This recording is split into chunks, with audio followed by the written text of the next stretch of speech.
NEWS.MC on Monaco Info is brought to you by Monaco Legend Properties.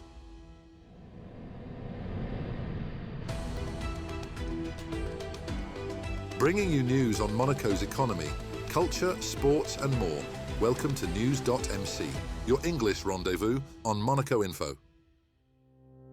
Coming up on NEWS.MC, discover past week's top stories and meet the people who make Monaco. My name is Atusa Kavami. I'm the CEO of Luxavia, and you are watching NEWS.MC on Monaco Info. What's been making headline in the past week? The Monte-Carlo Summer Festival turned up the soul as the Motown All-Stars brought their electrifying tribute show to the Salle des Étoiles on July the 31st. Honoring legends like Marvin Gaye, Stevie Wonder and Aretha Franklin, the ensemble delivered hit after hit with 4 lead vocalists, 7 musicians and 12 dancers lighting up the stage. With vibrant costumes and slick choreography, the performance celebrated black music's lasting impact on soul, funk and R&B. Programmed by SBM as part of its repeat show strategy, artistic director Alfonso Chiola praised the show's immersive power. The concert fused sound, movement and nostalgia, offering a powerful reminder of Motown's enduring appeal and energy. As part of his ongoing institutional tour, Monaco's new Minister of State, Christophe Mirmand, visited the Princess Grace Hospital Centre for a 90-minute tour of key departments on August the 1st. Accompanied by Minister of Health, Christophe Robino, Mirmand began in the intensive cardiology unit, where he observed cutting-edge telecardiology tools and rhythm treatment areas. He then visited the nuclear medicine department to view the scanning technology used in cancer diagnostics before touring both current and future maternity facilities. His final stop was the Maison du Don, CHPG's transfusion centre, where he stressed the importance of blood donation, especially during summer months when supplies often fall short. In June, only 202 donors contributed, far below the amount required to meet demand. The Yacht Club de Monaco secured a historic victory in the Admiral's Cup on August the 1st. Led by skipper and Vice-President Pierre Casiraghi, the crew of Jolt 6 marked the Principality's first participation in the legendary sailing event with a triumphant finish. Emotions ran high as the team received their trophy, capping an exceptional debut. Casiraghi expressed his pride and announced that the Admiral's Cup trophy would be on public display in Monaco from September, allowing residents and visitors to share in the achievement.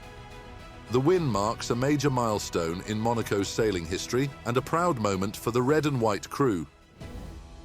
The Swiss community in Monaco came together to celebrate their National Day on the evening of August the 1st with a lively gathering at Monte-Carlo Bay, organised by the Swiss Club of Monaco. Over 300 people attended the event, which opened with both the Monegasque and Swiss national anthems, highlighting shared values and strong ties between the two countries. Founded in 1949, the Swiss Club continues to foster solidarity and cultural exchange. Guests enjoyed music, speeches and performances reflecting the diversity of Switzerland's 26 cantons and multiple languages. The festive evening was a heartfelt tribute to Swiss heritage abroad. The Monte-Carlo polo team launched the Polo Experience on August the 3rd, a new event series designed to introduce polo to a wider audience. Kicking off in Saint-Tropez, the tour will continue to the US, Spain and Dubai, with the ultimate goal of staging a match in Monaco. The initiative showcases polo as more than a sport. It's a demanding discipline built on skill, strategy and deep connection between rider and horse. Featuring 4 7-minute chukas, swift horse changes and rapid field reversals, polo offers speed, spectacle and intensity. The Monte-Carlo team's decade-long camaraderie and Argentine-trained horses form the core of their strength. The Polo Experience invites new fans into a vibrant world of elegance, tradition and athleticism. The grand apartments of the Prince's Palace are currently hosting a moving exhibition simply titled Grace, offering visitors a rare, intimate glimpse into the life of Grace Kelly beyond her iconic image. The display highlights her timeless elegance and powerful presence, but also reveals her strength, independence and humanity. Spread across 90 square meters, the exhibition includes rare black and white portraits, some by Howell Conant, alongside personal belongings, many shown publicly for the first time.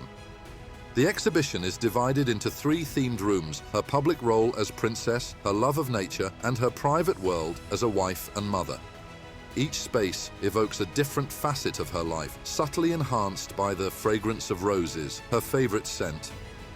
Grace is more than an exhibition. It's a heartfelt tribute that is expected to be the beginning of a broader series celebrating the beloved Princess of Monaco. The government has introduced stricter regulations for electric scooter and bicycle use, focusing on younger users to reduce accident risks. From now on, children under 14 are banned from riding electric scooters or bikes on public roads. Teenagers aged 14 to 17 must hold either a level 1 or 2 road safety certificate or a moped license. Though serious incidents are rare, the speed of these vehicles that can move at up to 25 kilometers per hour and the inexperience of some users prompted action. Retailers and safety advocates welcomed the move. Helmet use remains mandatory for all scooter riders and for e-bike users under 18. Next up, our exclusive interview with the personalities making the Principality. My name is Atusa Gavami, CEO of Luxavia. I'm Belgian. I grew up mainly in the US. I went to 27 different schools around the globe because my parents were business people that traveled a lot. So as a child, I had this advantage of learning lots of languages, learning about lots of cultures, living in different places. And then I finally landed in Monaco when I was 21, and I've been living here ever since. The first time I came to Monaco was for the Formula One in 2000.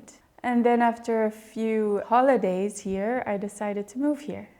I studied to become an airline pilot. My first job was working in private aviation for a Russian oligarch on his private 767. And after a few years of doing this, I saw that there was a niche market for high-end food for private jets. That was what triggered me to start my own company and to build on that. I noticed that by flying around the world, working for one of the wealthiest people in the world who didn't mind spending whatever it cost to have the top food on board, it was in most parts of the world a real challenge to find a good service, good products. And I just thought, oh, I want to do this. I want to do this for people. The private jet industry is a unique industry, and it's been booming for so many years, especially after COVID. People that used to fly first class, business class, now they've all converted to using private planes. And it's an industry that's booming, and a lot of people, they don't mind paying an extra surcharge just to have the best service, because people, when they fly with their family for so many hours from A to B, they don't want to pay for food, they want to pay for an experience. We provide a top service at all times of day. We find solutions in the most remote locations in Asia and Africa, where it's hard to find a solution. We find them, and we do it with a smile. It's not only about the food. The food is the last thing. It goes on the plate, it's beautifully presented on the plate, but it's everything that happens before then which is important. So it's about a high-level conciergerie, because sometimes we don't only supply food, we supply other items as well. It's about managing everything in a very perfect way, in a timely way, and in a safe way. A lot of requests that we receive are special because our clients are special in a good way. The most special request ever was from a Saudi princess who was departing. There was an additional aircraft that had been chartered for her chihuahuas. So the chihuahuas were going alone on a different private jet. And we got a request for catering for the chihuahuas. We had to make a special menu for them. And I thought that was very cute. There's many different trends now in the food industry, especially in private aviation. I wouldn't say that there's one specific trend that everyone follows, but I would say when it comes to trends, obviously fusion food is very trendy, and there's a lot of requests for vegan, healthy food. People are very health conscious nowadays.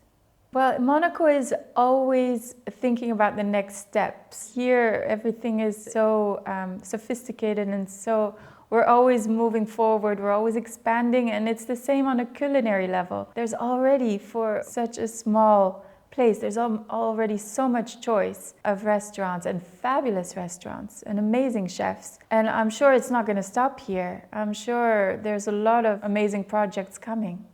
I decided to move to Monaco after having traveled and lived in so many countries because Monaco is simply unique in so many ways. I'm a mix of different cultures, from my father being Persian, my mother being Belgian. Growing up in so many countries, I've seen so many wonderful parts of the world. But once you get the love for Monaco, it's impossible to live anywhere else because we just have everything here. And it's so hard to find this cocktail of wonderful things in any other place on the planet. I have a 6-year-old daughter. It's super safe for her. She grows up in a very international environment. I just don't see myself living anywhere else.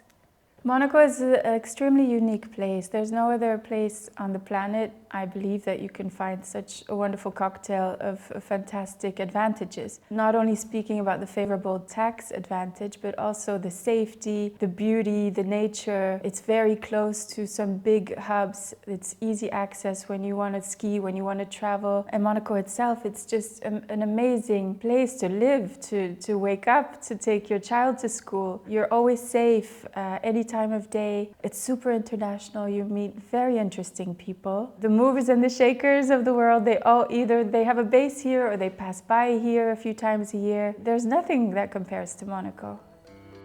That's all for today. Thank you for watching NEWS.MC, your English rendezvous on Monaco Info.